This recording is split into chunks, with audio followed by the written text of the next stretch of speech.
So today I'm calling the text M.A.D, M-A-D, that in this case doesn't stand for being angry, it stands for make a decision.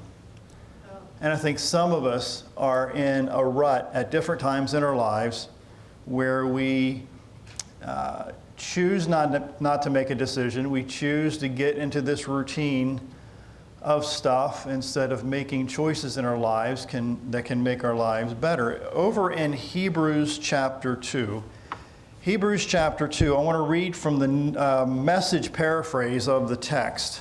Hebrews chapter 2, reading from the Message paraphrase, which was written by Eugene Peterson. It's not an exact translation by far, but it is a broad brush in this text in Hebrews chapter 2. Starting in verse 1, it says, "It's crucial that we keep a firm grip on what we've heard so that we don't drift off. If the old message delivered by the angels was valid and nobody got away with anything, do you think we can risk neglecting this latest message, this magnificent salvation?" The paraphrase says. First of all, it was delivered in person by Jesus, then accurately passed on to us by those who heard it from him. All the while, God is validating it with gifts and other things to the Holy Spirit and all sorts of signs and miracles. Now, write this down because I'll be repeating it multiple times. Human beings slide sometimes into a feeling of toleration instead of renovation. Well, again, human beings slide sometimes into a feeling of toleration instead of renovation. And I would say that probably 97% of people fall into that mode of toleration instead of renovation.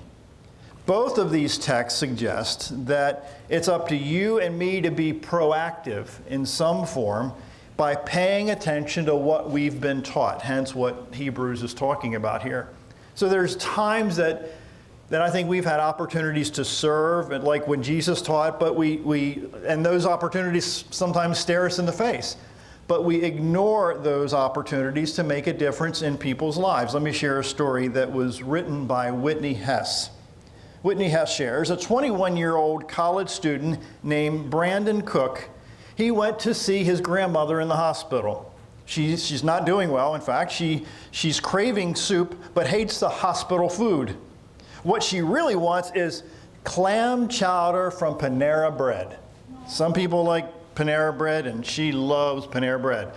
So Brandon loves his grandmother and knows she doesn't have much time to live. Watching her die is hard every day. He wants to make her happy and knows that doing so will make him happy too. So Brandon probably hasn't eaten his grandmom's hospital food, but he can imagine how bad it is.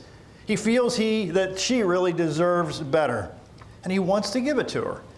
But Panera only sells their clam chowder on Fridays. That's a little problem. And today, the day Brandon's grandma wants clam chowder, isn't Friday. He doesn't want to wait to get grandma what she craves because he isn't sure how long she's going to live. Today is what matters, the story says. Brandon calls up the local Panera and asks for the manager, and he explains the situation, and the manager listens. The manager is touched by the love Brandon feels for his grandma. She can imagine what it feels like to know when you're about to lose someone who means so much to you and want to make them happy in the time that you have left. So through today, although today isn't Friday, the story says, the manager decides to go out of her way to make the clam chowder. She tells Brandon when he can come in and pick it up. When Brandon arrives at the Panera in New Hampshire, the clam chowder is waiting for him. Along with it, you see, the manager gives him a box of cookies. Hello. The manager doesn't know Brandon's grandma and doesn't know if she even likes cookies, but she knows how much most people feel about cookies. She can imagine that a free, unexpected box of cookies will make Brandon's grandma even happier than a cup of the on the wrong day clam chowder. Brandon is so thankful to Panera for helping him deliver clam chowder to his dying grandma. Not only did the manager go out of her way to make the soup for only one customer, you see, she also gave him a box of cookies for free. Brandon imagines that it must have been an inconvenience to make a whole batch of soup on a day that she hadn't planned on doing it. He also imagines that giving away free cookies isn't commonplace at Panera Bread. He recognizes that the manager understood his situation and felt his pain. She not only wanted to fulfill his wish, but surprise him as well. She must have really cared about him and about his grandma. Brandon felt so moved by the kindness of Panera that Panera showed him that day and his family, he wanted to repay the favor. So he wanted others to know what had transpired so that they could feel amazed and happy too. So Brandon posted the Panera story on his Facebook wall for his friends to see, and it was the best way he knew how to tell the story to as many friends as he knew possible. As it happened, Brandon's mom, Gail Cook, saw his wall post, and she admired her son's initiative and deep care for his grandma, which would be her mother-in-law, and was so impressed by the kindness and generosity of the manager of the local Panera, she imagined that both Panera fans and its employees nationwide would be delighted to hear this uplifting story. So Gail reposted Brandon's wall post onto Panera Bread's fan page, and the story spread like wildfire. Less than 2 weeks later, Brandon's wall post had been liked by almost 750,000 people and has received nearly 32,000 comments. You see, it's a long story about a little act of kindness that goes a really long way. Turn with me to Romans chapter 12. Romans chapter 12, reading from the New American Standard Version of the Bible. Again, Romans chapter 12. Starting in verse number 9, it says, "Let love be without hypocrisy." Have you ever met people that have fake love? I think my father used to call it the honeydew kiss. You know, they have to do it. Romans 12, "Let love be without hypocrisy. Abhor what is evil.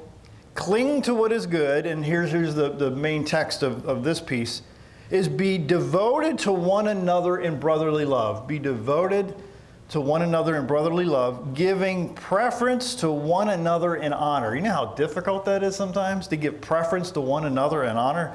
Not lagging behind in diligence, fervent in spirit, serving the Lord, rejoicing in hope, persevering in tribulation, devoted to prayer, contributing to the needs of the saints, and practicing hospitality. The Living Bible puts it this way, at least a piece of it.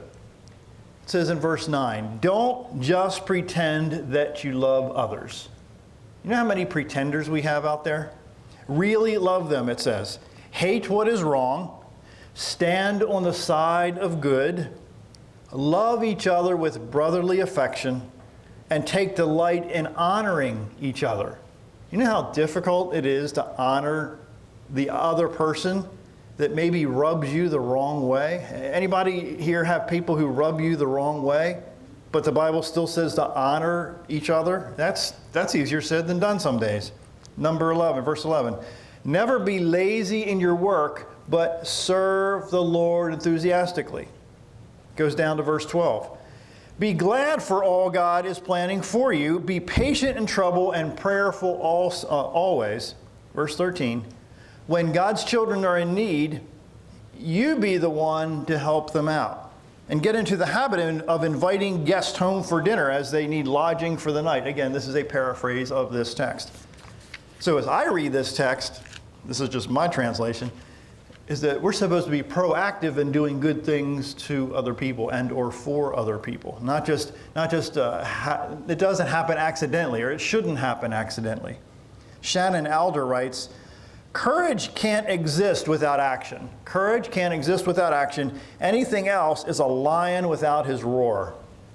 You know, I've met quite a few people over the years who think that the big and the bad are truly the big and the bad, when in fact the big and the bad probably aren't the big and the bad at all. Suzy Kassem writes, "You do not need to suffer to know suffering." Again, you don't need to suffer to know suffering, but you need empathy first to identify and feel the suffering of others around you. Let me share the quote I began with earlier, that human beings slide sometimes into a feeling of toleration instead of renovation. And how many times haven't we maybe gotten used to, I'll just use the example of older people. We kind of assume that the older people are going to deteriorate over time, when in fact many times their minds are not deteriorated at all. They're quite sharp. They're very, very smart people. So to, if you will, using a biblical term, sitting at their feet to learn from the older folks is not a waste of your time. It's actually a good investment of your time. Simon Tam writes, apathy is not compatible with love. Apathy is not compatible with love. So if you love someone, then you cannot be apathetic about what you say you do. If you truly love somebody, it has to be intentional. It has to be followed up with actions. Turn with me over to James chapter 4. James chapter 4, starting in about verse 13, New American Standard Version of the text says in James 4, "Come now, you who say, today or tomorrow we will go do such and go to a certain city and spend a year there and engage in business and make a profit. Yet you do not know what your life will be like tomorrow." I'm in James 4, now in verse 14. You do not know what your life will be like tomorrow. You are just a vapor that appears for a little while and then vanishes away. Instead, you ought to say, if the Lord wills, we will live and do this or that. But as it is, your boast and your arrogance, all such boasting is evil. Verse 17 is where I want to really highlight. Therefore, to one who knows the right thing to do and does not do it, to him it is sin. Let me repeat that again. Therefore, to one who knows the right thing to do and does not do it, to him it is sin. I call that our conscience. How many people do you know in your life who have violated their conscience to a point that now their conscience doesn't bother them anymore? They violated it so many times that it doesn't even whisper in their ear that they're doing the wrong thing. The older I get, I'm listening more and more to my conscience, because regret is a horrible thing to have. I mean, all of us have regrets. Some of us have a long laundry list of regrets, and others maybe just a few. So the older you get, the less regrets that you really want to have. I go back to the quote by Simon Tam. Apathy is not compatible with love. We need to make a difference. We need to make a decision to do right by other people all day long. Carrie Hawkins shares, even at 89 years old, Charles Stein has not forgotten how it feels to have the door of opportunity and future possibilities shut slowly before his own eyes. He will never forget how he narrowly escaped death at the hands of the Nazis while waiting for immigration papers. He will never forget that his parents' denial of danger, the shutting of their eyes toward the hatred and injustice around them, led to their own death. He will never forget the price the world paid when the evil Hitler regime ran rampant in Europe. And Charles Stein wants to make sure that the rest of the world remembers along with him.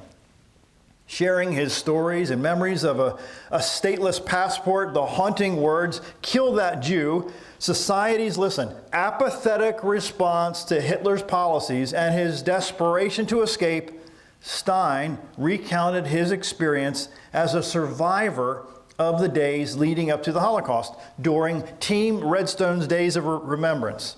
So Stein, who eventually escaped to the United States and served in both World War II and the Korean War, and a civilian intelligence expert with the Department of Defense and other agencies, in 1937, he says, "I entered medical school and was ready to become the greatest healer of the world." He recalled, on March 11th, 1938, I went to school that morning, and in the top row of the classroom, I saw stormtroopers in Nazi uniforms. Some had guns in their belts. My mind went, what is going on? At 4 p.m., I was walking home and I heard a lot of noise behind me. I saw guys in Nazi uniforms chasing one student and yelling terrible things like, "Kill that Jew." and other things that were as horrible. I found an open door and went in a basement and hid there until I thought I was safe. I went home and told my parents. The next morning, Stein and his parents learned that Hitler had marched into Austria. His troops, he shares, were cheered by everybody. There was no resistance, and as he was going on to march into Vienna. We had no idea what was happening. We had heard things about Germany, but this is before the particularly bad stuff, he tells. Curious, Stein attended a parade welcoming Hitler and the Nazi army, and he goes on, he says, all of Vienna and half of Austria was there. Everybody was there with their hands up and cheering. At that moment, I knew it was the end. We had to leave. I went back to our apartment and walked in and told my parents it's time to pack. A few days later, it began. Stein recalled, I'm getting to a bottom line, bear with me with the story. Stein recalled a neighborhood shoe store owned by a Jewish couple where Nazis confiscated all the shoes, and they said that they were needed by the government. The family was devastated. They'd lost everything they were for. He said a few days later, the store owner was arrested. He was probably taken to Dachau. The clean out of Vienna started, and employees took businesses from Jewish owners, and Stein had a stateless passport, meaning he could not claim any European country as his own home. And his friends, and they started to go to embassies begging to be let out. We'd say, we'd like to come to your country. So they just laughed at us and sent us on our way, he told. When the Germans came to Austria, Jewish people were no longer permitted to study at the university. So that was dashing Stein's dreams of being a doctor. Nazi soldiers harassed and threatened and arrested Jewish people. One particular practice in Vienna was to force Jewish people to clean sidewalks with a toothbrush. While they cleaned, they were kicked and screamed at. Stein relied on his student identification book to help him escape much of the abuse. He ends this story, but it wasn't long before things got even worse. Two former classmates of mine who I'd gone to school with in the same classroom every day for 8 years were in Nazi uniforms looking for me. They were members of the Hitler Youth, Stein said. They went to my house looking for me, and I wasn't there. Later, when I was told about it, I made the decision right then, I'm not going to come home anymore. And this last 2 sentences or so of his story, at least this piece of his story, he said, I had quite a few Christian friends who were not Nazis at the time, and their parents would allow me to stay at their homes at night. I can only think what impact we can have on the planet if you and I practice the habits that Jesus practiced. And really the foundation of those practices and his teaching and his philosophy is really serving other people. People that maybe, as in Christ's case, people would eventually turn on him because he was submissive to people that would eventually forget that they even knew him, if you recall. The longer story is in that culture, he washed his disciples' feet, his followers' feet, when that job was designed not to be done by a rabbi. And later, within 48 hours or so, they all deserted Jesus. They didn't even know, they didn't want to be associated with Jesus. So if you call yourself a Christian, you see, it's more than just a title. I mean, I can say I can wear this title or that title. I can say I'm a doctor of pediatrics. But when you really look at the heart of it, I don't have a doctor of pediatrics. You know, so I could say that I'm a professional boxer. Not a professional boxer. I could say that I can build buildings. I can't build buildings. You can say a bunch of stuff. You can say you're a Christian. You can pretend, but do we really practice what we say we are? Turn with me to 1 John. 1 John chapter 3 puts it in a pretty unique way. I'll share it from 2 different texts. 1 John chapter 3, starting in verse 17, it says this. 1 John chapter 3, New American Standard Version of the Bible puts it this way. But whoever has the world's goods and sees his brother in need and closes his heart against him, how does the love of God abide in him? Little children, let us not love with word or with tongue, listen, but in deed and in truth. The Living Bible puts it this way. But if someone is supposed to be a Christian and has money enough to live well and sees a brother in need and won't help him, how can God's love be within him? Verse 18, little children, let us stop just saying we love people. Let us really love them and show it by our actions. So when you make a decision, when you M.A.D, make a decision, initiative has to kick in and hold yourself accountable to serve people that you love or that you say you love. And I'll tell you flat out that sometimes it is not easy. It's not a piece of cake at all. New York Times article shared by Earl Lloyd that he was the first black NBA basketball player. He tells a wonderful story of coming home, and his mom said, "Where have you been?" He said, "I was out." No, she said. You know how some moms get. Moms want details sometimes, right? She said again, "Where have you been?" "Mama, she said, "I asked you a question." He said, "I was on the court," she said. "I told you not to be out there with those boys." She says, "I wasn't doing anything." He said, "I wasn't doing anything." And she said, "Look, when you're not in the picture, you can't be framed." That grabbed my tonsils like I can't even tell you. I'll say it again. Look, when you're not in the picture, you can't be framed. I guess some of the more of the backstory of that conversation is sometimes you need to drill down a little bit more in conversation to get to the real truth behind what's really going on. Mom, in this case, was like, "No, I'm not going to take this vague, broad brush of where you've been and what you've been doing. I want to laser point, where have you been and what you've been doing?" Mom says, "Look, you're not in the picture. If you're not in the picture, you can't be framed." So Mom was trying to do her best to make sure that her son did the right thing. Over in Proverbs chapter 24, one paraphrase of it says, I walked by the field of a certain lazy fellow and saw it was overgrown with thorns. I'm in Proverbs 24. It was covered with weeds, and its walls were broken down. Then, as I looked, I learned this lesson. Again, the big picture today is to make a decision. Be proactive. Have initiative. It goes on to say, a little extra sleep, a little slumber, a little folding of the hands to rest means that poverty will break in upon you like a robber and violently like a bandit.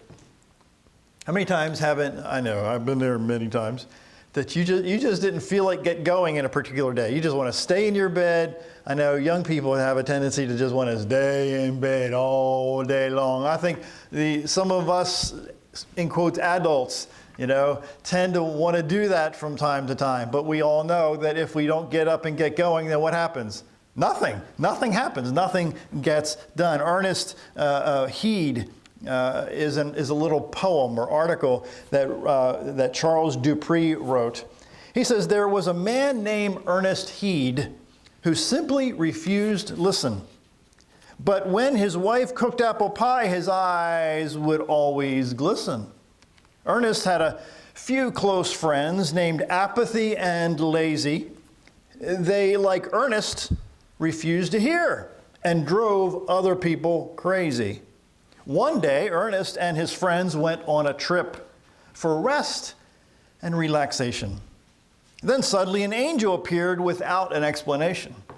He said to Ernest and his friends, "Have you realized thus far that you have gone through all your life without realizing who you are? For you have chosen what you want to hear, and your eyes have made no room for God, what has spoken many times, and now you're facing doom?"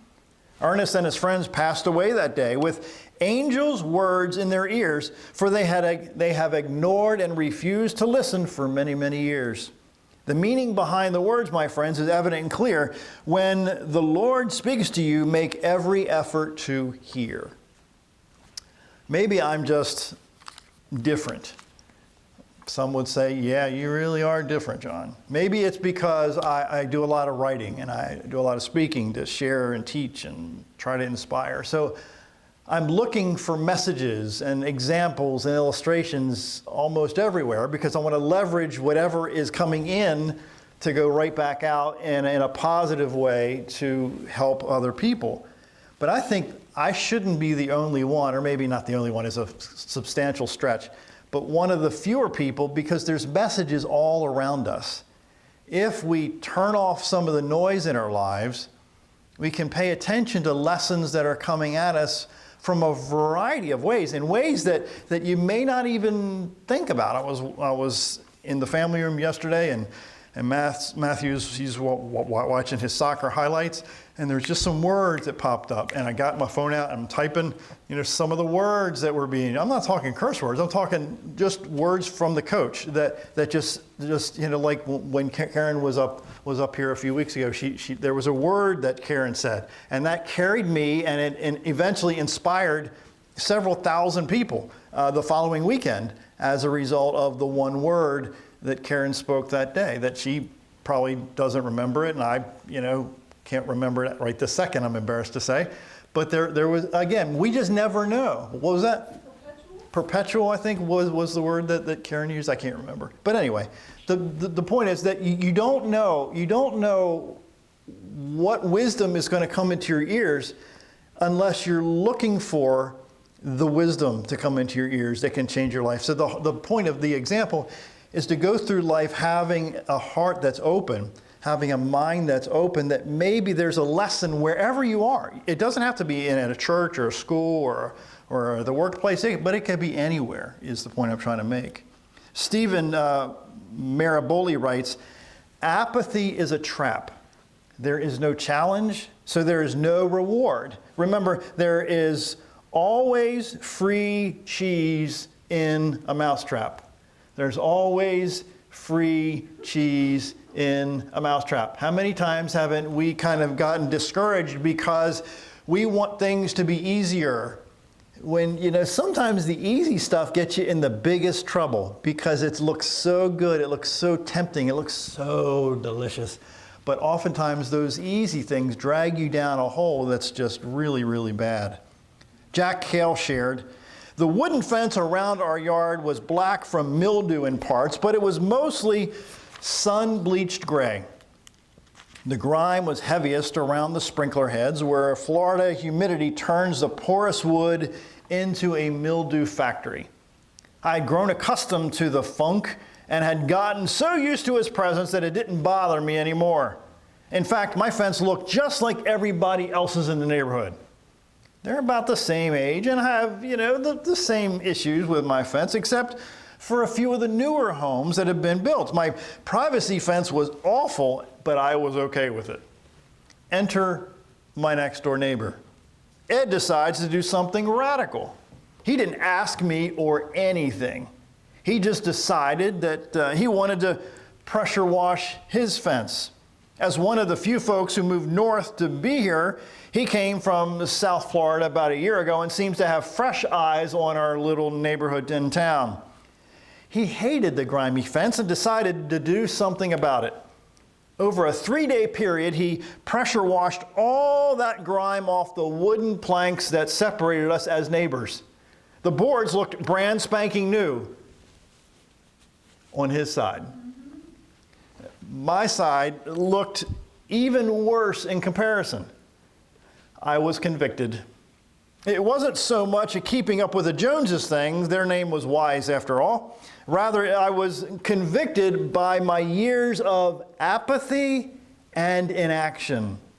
Why had I neglected this part of my yard? I take such great pains to keep my flower beds weeded and the shrubbery trimmed, and yet I had this large invisible component of my home completely unattended for the last 8 years I've lived here. Humbly, I knocked on Ed's door and asked him to borrow his pressure washer. He agreed, and now my fence looks as good as new. So in 3 days, I had pressure washed my fence, the soffit, a couple of the palm trees, the concrete around the poolside, the old pool box, and some of the brick on the north side of the house. I'm in love with pressure washing now, he says. I think I'm a pressure washing addict. I wonder how, if I should seek treatment for it. He says in his ending of his story, in all seriousness, I am learning some important life lessons. Quote, listen, some of our disgusting parts of ourselves we have already taken for granted. Listen to this. Some of the most disgusting parts of our lives we have already taken for granted. All of us have been there and or are there. We get so accustomed to them that we don't even try to change until someone new in our lives brings it to our attention. Am I the only one who's getting bleeding out here because of this? Ouch, again. Some of us, of our most disgusting parts of ourselves, we've already taken for granted. How many times have you and I gotten accustomed to the ugly parts in our lives? There are times, I'm ashamed to even tell you how many times, that I just want to lash out at people around me that they haven't done anything. On the way down here this morning was one of those times. I'm not going to go into the details why behind it, but I just wanted to lash out. It just so happens that I had 3 17-year-olds in the car on the way down here. But did they deserve my lashing out with something they were not even involved in?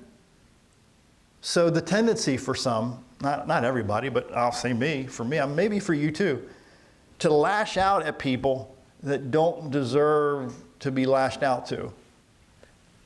I'm guilty. I'm talking there. I'm daily guilty of not doing it necessarily, but the temptation to want to vent in that way, in a negative way, that the people around me don't deserve that. So I deal with it on my own. I maybe internalize it. I take it north to the Almighty and leave it there. At least I try to leave it there. You know what I'm saying?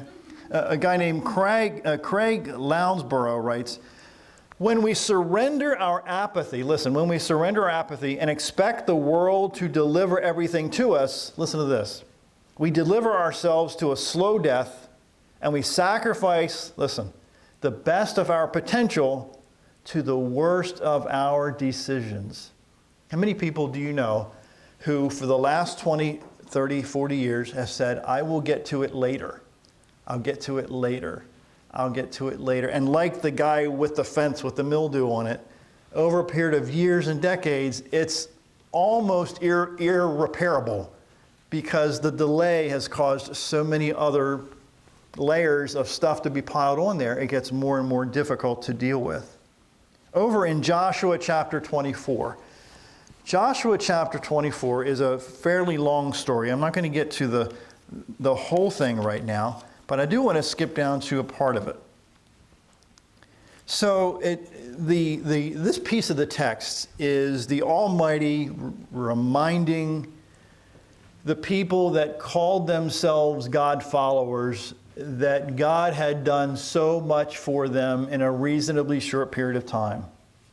So if you go down to verse number 11 in the Message paraphrase, it says something to like this in verse 12.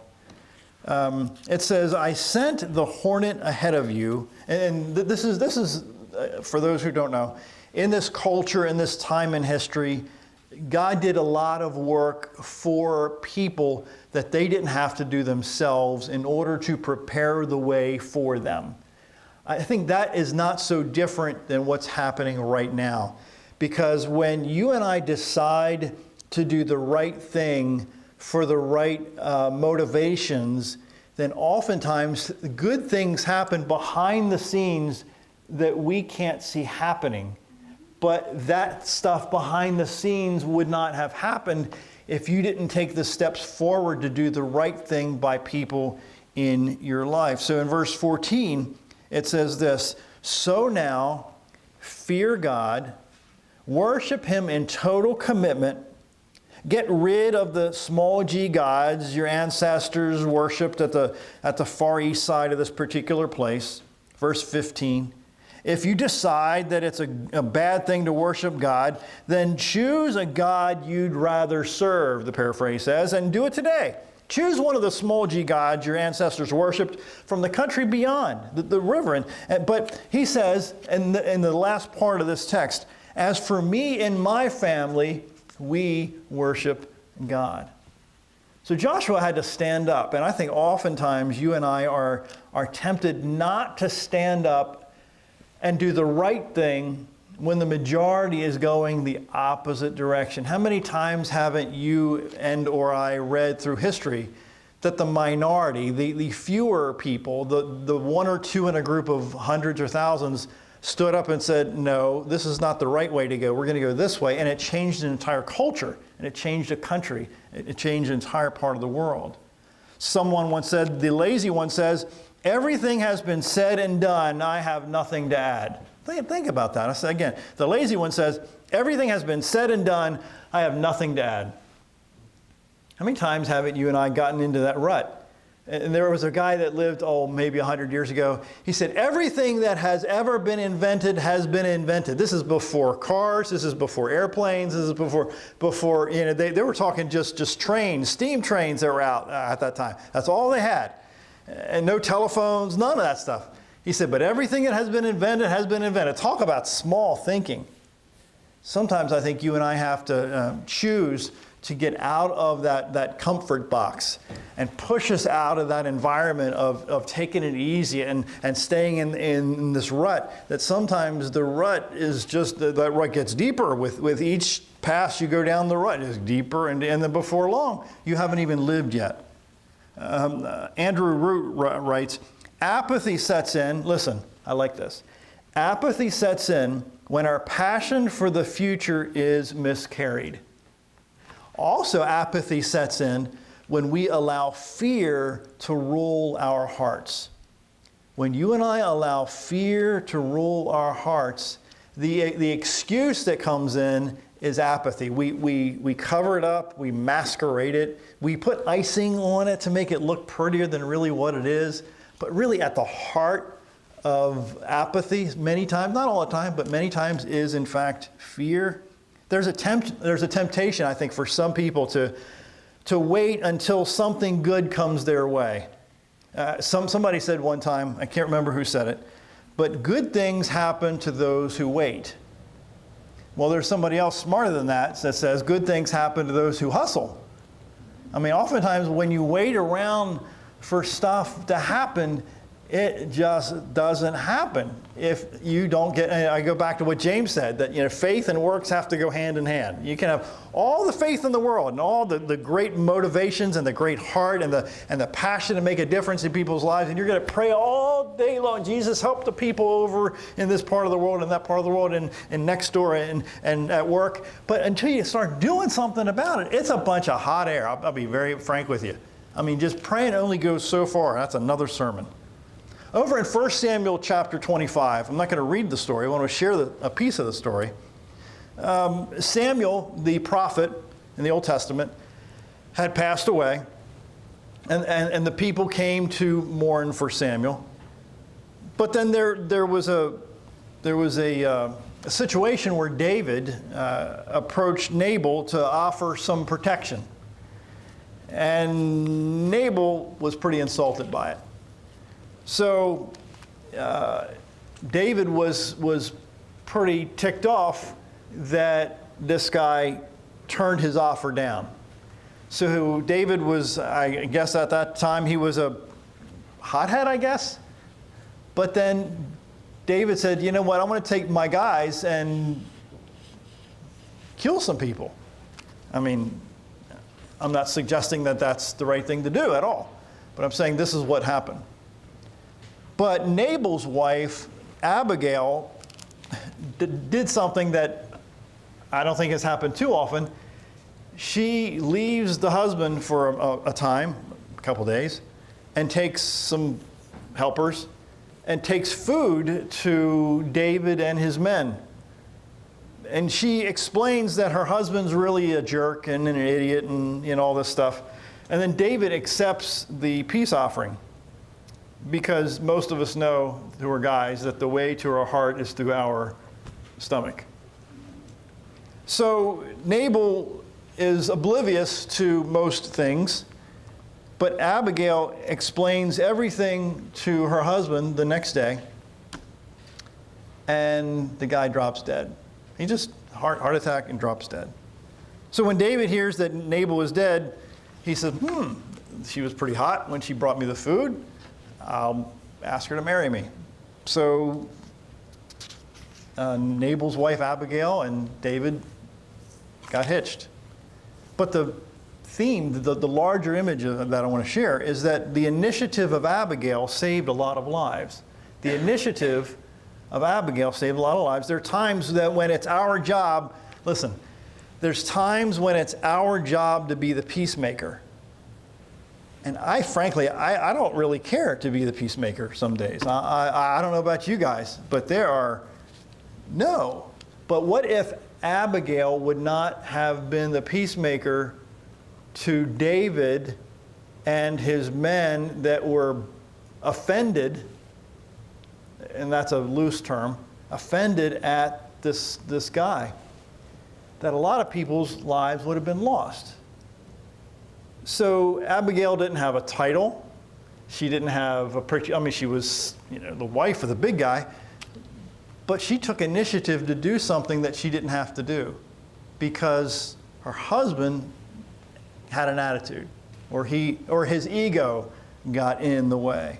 Oswald Chambers wrote, "To say that prayer changes things is not as close to the truth as prayer changes me and then I change things." This is Oswald Chambers, a way smarter than guy. Again, to say that prayer changes things is not as close to the truth as saying prayer changes me and then I change things. It goes back to that faith and works things. You can pray all day long, but until you start putting some feet to your prayers, praying's good. Oh man, it's a pet peeve of mine, as you can tell. Prayer is really good, but then doing something after the prayer is what really gets stuff done. Oswald Chambers goes on to say, God has established things so that prayer on the basis of redemption changes the way a person looks at things. Have you ever gotten new glasses? And your old prescription was, for the last 6 months was getting pretty bad, or the last year. And then, man, so that's what that sign says. You drive past that sign 100 times and, you could squint and see it, but then it's a big deal when you get new glasses. Billy Graham once said, one response was given by the innkeeper when Mary and Joseph wanted to find a room where the child could be born. We're talking about Mary and Joseph and Jesus. Listen, the innkeeper was not hostile. He was not opposed to them, but his inn was crowded. His hands were full. His mind was preoccupied. This is the answer that millions of people are giving today. Like a Bethlehem innkeeper, they cannot find room for Jesus Christ. He ends with this quote, "It is preoccupation and the feeling of being able to get on reasonably well without Christianity." Let me share that last sentence. It is preoccupation and the feeling of being able to get on reasonably well without Christianity. You and I have an opportunity to not just change our culture on the bigger screen, but on the much smaller screen, change the people that are closest to us, like our neighbors, like our coworkers, like those people that we see in the grocery store every Saturday morning. I mean, we can make changes, but it just takes those little seeds, but consistent seeds. Almost done. George Cecil writes, on the plains of hesitation, listen, on the plains of hesitation bleached the bones of countless millions who at the dawn of decision sat down to wait and waited, they died. I would say 90% of plus people, 97, 95, 98, 93, somewhere in the 90% of people, they wait and wait and wait and wait and now they're 90 years old. And now it's too late because their energy's gone, the health is gone because they waited. I'll end with a wonderful quote that I have shared with other groups before by William Murray. It says, until one is committed, there is hesitancy. The chance to draw back, always ineffectiveness, concerns all acts of initiative and creation. There is one elementary truth, the ignorance of which kills countless ideas and splendid plans. And that the moment one, listen, this is the sentence or the phrase in this quote, that the moment one definitely commits oneself, then providence moves too. Let me share it again a different way. The moment one definitely commits oneself, then God moves too. All sorts of things occur to help one that would never otherwise have occurred. A whole stream of events issues from that decision, raising in one's favor all manner of unforeseen incidences and meetings and material assistance which no man could have dreamt would come his way. But if you paraphrase that down, so what I've shared now 3 or 4 times here today, that sometimes good things won't happen until we start doing good things. Good things won't happen sometimes until we start doing good things. So nothing great has ever happened because of apathy. Nothing great has ever happened because of apathy. No relationship has been mended because of apathy. No forward momentum has been achieved because of apathy.